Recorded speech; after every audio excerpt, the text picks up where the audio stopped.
सास ऐसी भी होती है, खुद ही देख लो। मेरी शादी को 1 साल हो गए हैं, मगर इन 1 सालों में कभी भी मैंने चैन की सांस नहीं ली। इसकी जिम्मेदार मेरी सास हैं। जब से शादी हुई है तब से मेरी ज़िंदगी बर्बाद की हुई है। मुझे घर का कोई काम करने नहीं देती हैं। जब भी कोई काम करने लगूं तो एक ही जवाब मिलता है, तुम्हें बेटी बनाकर लाए हैं, नौकरानी नहीं। कमरे में जाकर आराम करो। मैं तंग आ गई हूँ सारा दिन बिना काम करके।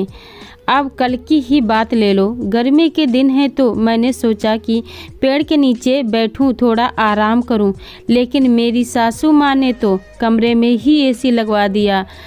बाहर बैठोगी तो रंग काला ना पड़ जाए। तुम पापा की परी हो, हमारी भी नाजुक सी गुड़िया हो। क्या करूं, इतना दिल करता है कि घर के काम काज करूं, सारे काम करना भूल गई हूँ।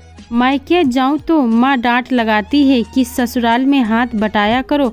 अब कल ही मैंने सासू माँ से कहा कि मुझे किचन में काम करने दो, तो मुझे पार्लर भेज दिया। कहने लगी अपनी लुक संवार लो, घर के काम काज के लिए तुम्हारी ननदें हैं ना।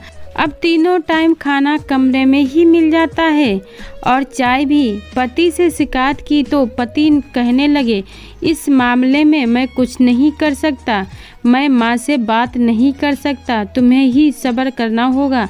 आज सुबह ही सासू माँ पति से कह रही थी, इसे किसी ठंडी जगह पर घुमाने ले जाओ, यहाँ बहुत गर्मी पड़ रही है। मैं तो तंग आ गई हूँ इन सब चीज़ों से। अब आप ही बताओ मैं क्या करूं, रोने का बहुत दिल कर रहा है। हे भगवान, ऐसी सास किसी को ना दें। ये सास बहू की कहानी आपको कैसी लगी कमेंट करके ज़रूर बताइएगा। कहानी अच्छी लगी हो तो वीडियो को लाइक शेयर करें और चैनल को सब्सक्राइब करें।